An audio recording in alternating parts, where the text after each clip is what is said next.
grind, steady on the grind, 'cause I got to make it happen. My family's the Hi, it's me, Through the Blue, or Melissa, whatever it is you want to call me.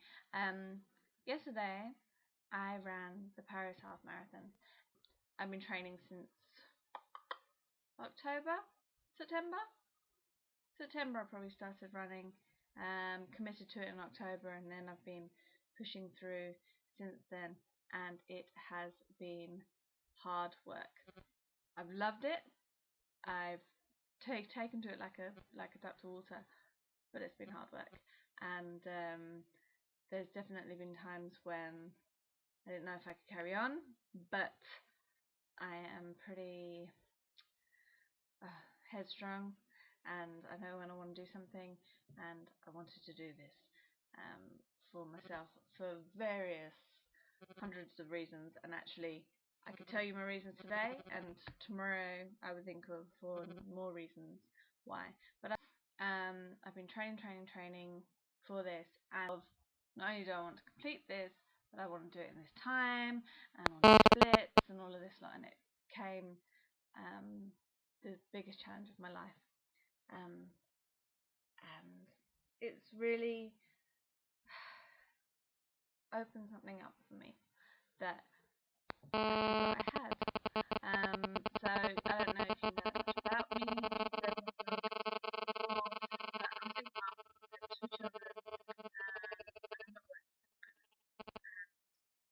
It's been a struggle. My children are 5 and 3, and before I had my daughter, I was a fitness instructor, a successful fitness instructor, taught lots of classes, all the confidence in the world. I had my daughter, and I love being a mum. It's brilliant, and I take to it very naturally. However, the downside to being a mum is you can, not always, lose a bit of who you are. I had 2 children, and I was doing it on my own, and that was really difficult, and I put on loads of weight, and my confidence just dropped. Just decided that enough was enough. I had to get it back somehow, so I started running probably about 18 months ago. Started getting back into fitness, but never really pushing as hard as I knew that I could, until this came along. And Bangs asked who wanted to do the Paris Half Marathon. I asked her when it was, and it happened to be 6 days after my 30th birthday. Eureka! Could there be anything better than running a half marathon 6 days after my 30th birthday, when I'm trying to get my life back? So it's been a journey, and I'm waffling like nobody's business right now. So the actual half marathon. Oh, there's my son crying. And it suddenly sunk in. Oh my god, I'm running a half marathon on Sunday. Slightly scared, just slightly. Saturday morning we woke up at 6 and went for a run, and it was hard. My legs were tired, it was cold, so I was a bit scared. Yes. Saturday night went to bed, watched Inception. Not the most relaxing movie in the world, but hey, it was good.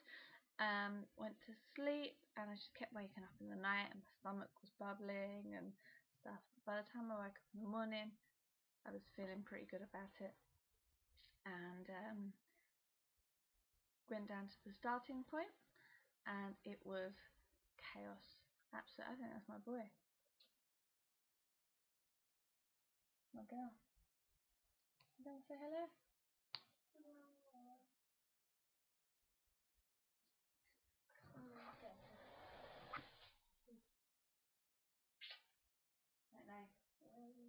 In the morning. So got down to the starting point.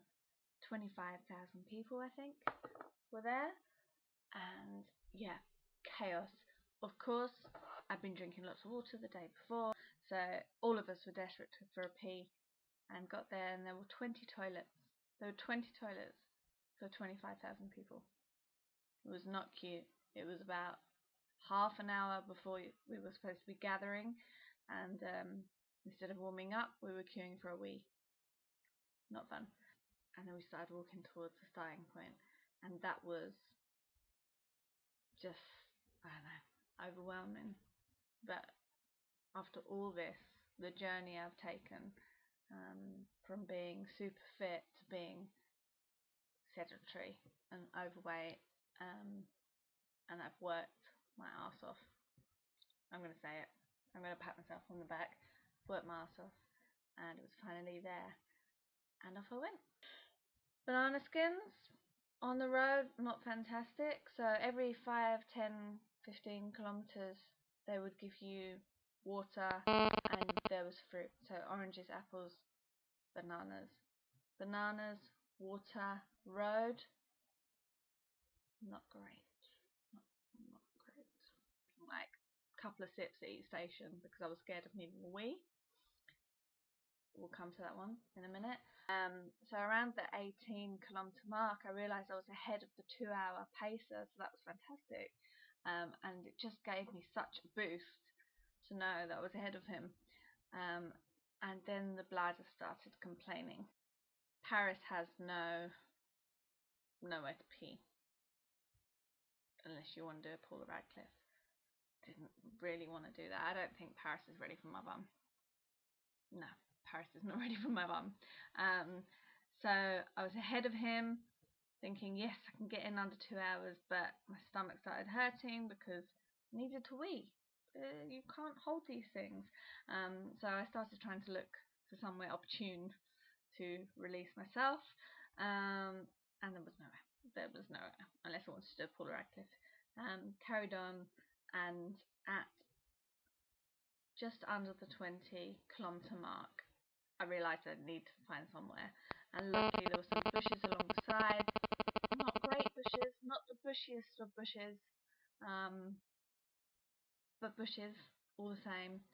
So I quickly nipped in at 20k and then sprinted to the end, unfortunately behind the 2-hour pacer, and I came in at, well, according to my Nike Plus watch, 2 hours 3 minutes, but obviously I paused it to pee. So according to my chip, 2 hours 4 minutes and 9 seconds, I think. As I passed over the finish line, it was,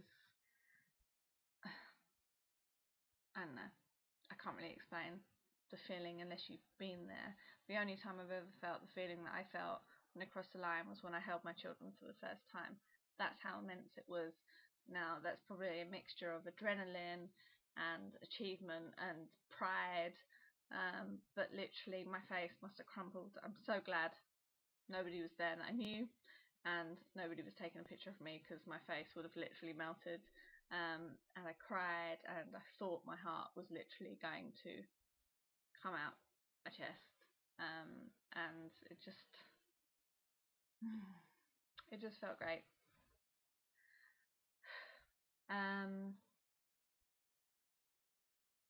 Yeah, pretty proud of myself. I did it, and I was happy with my time. I was all talking about I wanted a 1:50 half marathon, but I've never run a half marathon before, and you don't know how your body's going to react, and to think I'd come from nothing to running a pretty much 2-hour half marathon is phenomenal for me, and it's been a struggle, and I feel good. I feel really good. A lot of people have helped me along my way. Could not have done it without my mum and my brothers and their babysitting. It's just impossible. Anybody who's got small children will know, especially if you're on your own, how impossible it is to find time to fit in exercise. And I've done it all. I have a spin bike there. I have P90X there. And I spent the whole of last summer doing it, exercising in my bedroom. It's no fun. So getting out there and running actually was massive for me. I wouldn't be running today if my best friend Aduni didn't run, because she's the one that turned me onto it. She's the one that bought me my Nike Plus watch and turned me into a complete numbers freak. Thanks for that. And there's been a few people along the way who know who they are, who have been just very supportive, and I think people who've had more faith in me than I have. I know I'm a strong person, I know I'm very strong-willed, but I don't think I don't have the faith in myself that you do. So I'm thankful for that. I did it. Oh, what was I gonna say? See, don't get me emotional. I just completely lose it. So the people that have supported me, I'm not going to say your names. You know who you are. Just those little bits of inspiration, a couple of words here and there, and I listen. I'm not somebody who takes words for granted, and if somebody says something, supportive, the members of Team Bangs on the Run, fucking hell, excuse my French. Hey, when in France, speak French. You have been unbelievable. I've got very close to a number of you. There's been a couple of you that couldn't run. Beach Bum Beauty, Joanne, KP. Didn't know you 6 months ago, and now I say my life is richer for having you in it. Bangs, wouldn't be doing it if it wasn't for you, and you are brilliant. You really are. What you've put together here and what you do on your blog is fantastic, and I wish you all the success. And number 2, speak to me, please. I need priority booking or something. Yeah, and all the girls who took part, all the people who supported, really thank you. For the people who commented on my blog, to my Twitter people, gotta love you, especially the ones that interact with me. You know who you are. I'm talking so much shit, I'm not good at this. Oh, that's what I wanted to say to you. So I did my playlist for what I was going to run to, and Tiny Temper. Hey Tiny. Pass Out, just the best running track in the world, and it is my Chariots of Fire.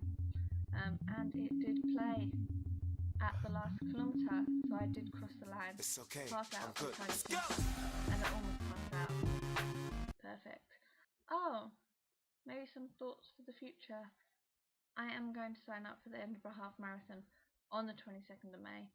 It's hilly, so that's the 22nd of May, so I have a week of rest and maybe some swimming, and then start the next one and get on with it, and take charge of my life, because I'm obviously quite good at it. And I'm here, and I did it. Oh, let me show you. Right, there you are, look. Can you see that? Hold on. How do that? There you go. My first in the middle. And that's my number. So, thank you for listening. Hope you found it not too boring. Maybe I'm going to help you sleep. Maybe you have sleep problems, and listening to this will just lull you into fantastic sleep. Maybe you'll never read my blog again. Maybe my blog is better. Maybe it's better that I type, because at least I can edit that shit. Anyway, thank you for listening. Have a good night. Have sweet dreams. If you want any advice about running, I'm not a professional runner by far, but I enjoy it, and I know what I enjoy. So ask. And I hope I've inspired somebody else to go out and just seize the day, because this is it. Just do it.